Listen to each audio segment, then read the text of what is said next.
Hey, how's it going, guys? Garcia here with an important portfolio update. So I think this is an important update because I'm going to talk about what are some of the things that I do on very big, down days.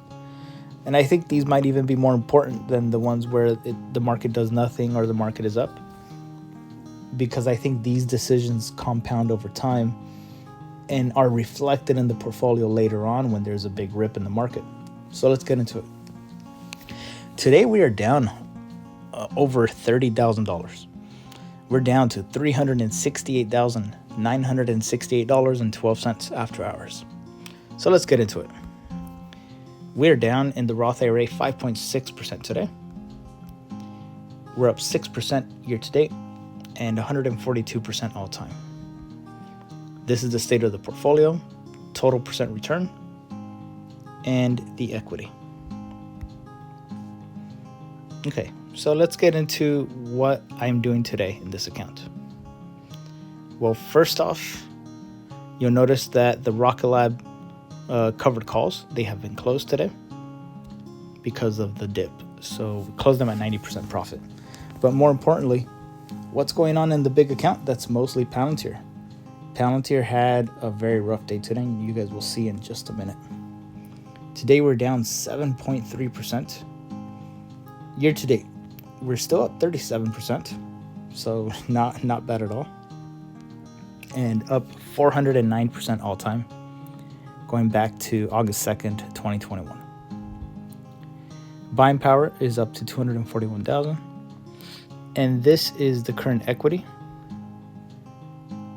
Here's the equity. And the total percent change.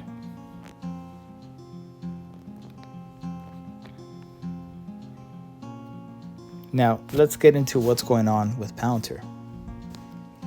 Palantir so far, it's down 15% in total from the high.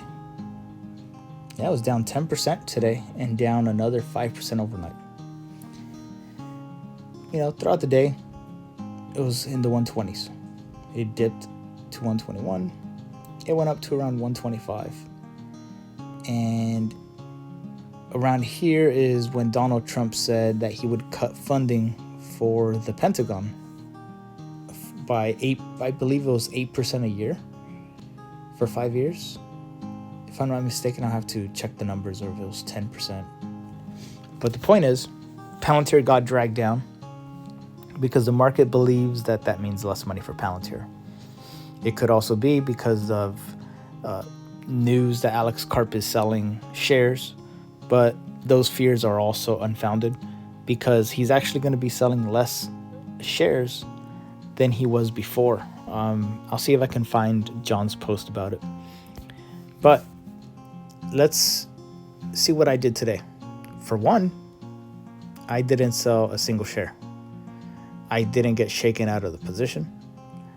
I'm not going to be trimming everything just because I think Palantir is going to go further down and it's going to go all the way back down to the 30s, or oh my gosh, panic.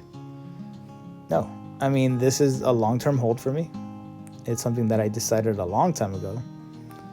And had I been scared of big moves up, like around here to the 30s or the 40s, and sold everything, I wouldn't be here right now holding it in the hundreds.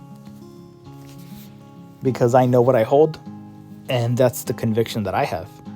And it's going to be reflected on what I'm doing today, which is, one, I'm not going to be selling stock.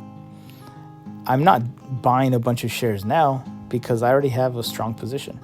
But if I were to be building a position on a company and it has a very, very big drawdown, Palantir might be a different scenario because of how much it's ran up in the past year or so. But let's say a company like RKLB that I just started, I'm still accumulating. If RKLB tomorrow dumps 15% and it drops back down to the 20s, low 20s, high teens, mid-teens, whatever, however low it goes, the first thing I'm going to do is I'm going to check the fundamentals of the company. Did anything happen that's materially changing the thesis? Can they still launch rockets in the air? Is Neutron still going to launch? Maybe it got delayed, but are they still going to launch it? Do they have enough cash to continue running without having to dilute? Is the CEO still there? You know, is there a scandal going on? If all those things are green, everything looks fine. Dude, the thesis hasn't changed. The long-term thesis of the holding has not changed. So I would just start buying even more Rocket Lab. If something like that happened with Rocket Lab tomorrow, I would probably get rid of the TSLL, the NVDA, and AMD calls. That is about $26,000. That's about $28,000 worth of money to buy the dip on Rocket Lab. And that's what I would do. If both Palantir and Rocket Lab tomorrow, again, were down another 15%, I would just start buying the freaking dip on Rocket Lab, because it hasn't taken off into the stratosphere like Palantir has. So that's where my focus would be. Your focus would be on whatever stocks, you know, you're in the process of accumulating. You know which companies you're most excited to accumulate whenever it hits those levels. And don't buy into the fear of, oh gosh, this is the beginning of a bigger dip. Oh gosh, it's going to go to zero. You know, maybe it could dip more, maybe it won't. You know, we don't have a crystal ball. Our job is just to hold shares and just hold on as long as we can, you know, until the thesis, you know, is not valid anymore. I mean, that's the way I'm playing it. You know, I'm sure everyone has their own personal way of doing it, but that same mentality that I'm having now with Palantir, you know, not selling shares on big down days like this, that's how I was able to hold on to so many shares and hold on to them, you know, till today. You know, shares that have an $18 cost basis, is by not panicking on days like today and thinking, oh shit, maybe all the smart people on Twitter are right. Maybe this is a fake company. I mean, that's where your own conviction would come into play.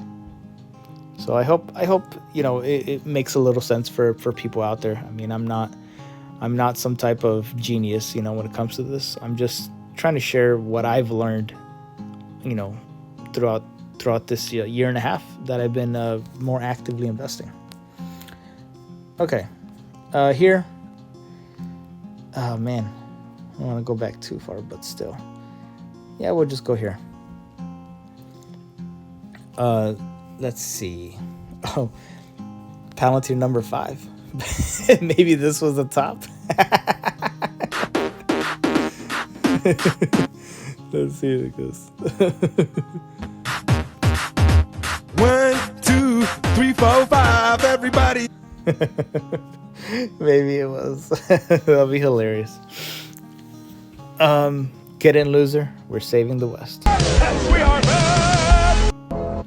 Dude, the Technological Republic, Alex Karp's new book, is on sale now, and I'm looking forward to reading it. I'm super excited. The Technological Viking.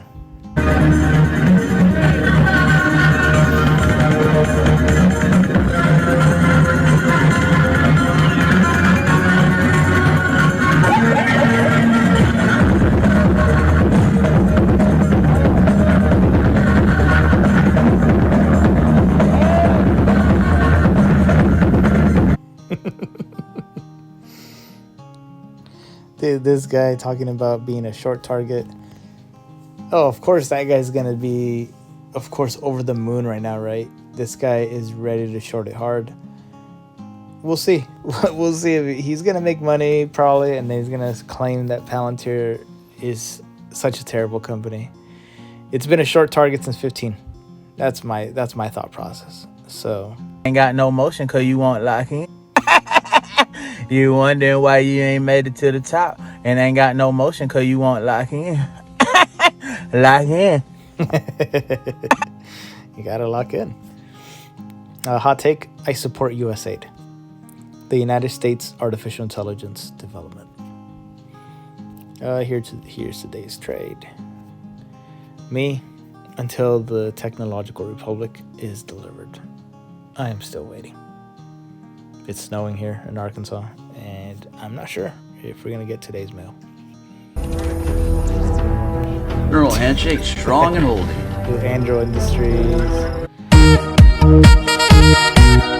Palantir partnership. Oh, the second and probably last snowfall of the season. So that was before it started, just as it was starting. And that's today. The difference is there. It's like a winter wonderland out there. Okay, so here's the trade. Here's the new official onboarding video for Andrew. My only reaction was I should go work at Andrew. Oh man, Hims has gone up like crazy. It's like at $72. I'm very excited for shareholders. You know, it is one of the. It was basically the main stock that I was looking to diversify into. So I am a little bummed out that I'm missing out on those massive returns. But hey, I guess it wasn't just a fluke of getting Palantir and RKLB, right? You know, had I started buying Hims, you know, early, back when I was saying it back in November, December, it would have been another great winner to have under the belt. But oh well. I thought this was very sweet. I was playing Legos with my son today, and I just thought of that line that the coders always post: you can just build things. And this is one of the many joys of fatherhood. If you have ever thought about having kids, just do it. The conditions, they don't have to be perfect. Otherwise, it might never happen. And this is what that reminded me of. It's a Clippy saying, hey, it looks like you're waiting for ideal conditions to do that thing you've been wanting to do. Need I remind you that ideal conditions do not exist and will never happen? First answer, I'm aware. Second answer, wow, rude. There you go. Look at this. The player haters coming out of nowhere because the stock has crashed from 63% year to date to only 43. What you doing down there, homie? Oh, nah. Wow, Palantir investors must be having a terrible year so far. The year so far. Still up 45%. Think about it. Even if the stock didn't move for the rest of the year, we already locked in a 45% year. And I'll take that any day and twice on Sunday. And Palantir investors using the power of memes to hold up the stock price. Hold. Then of course, Dividend Dude with the monetization, trying to bump up his engagement. And he's talking about, oh, the CEO sold shares. And I wanted to say that even he understands the valuation is ridiculous. Well, fuck that guy. He's basically doing the same thing people are doing back, I don't know if you can read that, but it's September 2024, back when Palantir was in the 30s. I think it was the 30s or the 60s. I'm not even sure at this point. Basically, it was half of the price it was now, at least. And people were saying, oh my God, Alex Karp sold. He knows something we don't. Top signal. But they don't include how many shares he still owns. They don't clarify if it was a planned sale or not. They just like to point and scream.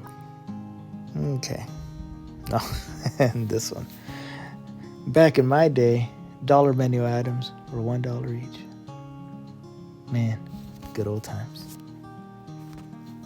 Well, thank you, each and every one of you guys, for watching. I appreciate you guys. Leave a comment. Like the video if you liked it. And yeah, I hope you guys have a good one. And I will see you guys tomorrow.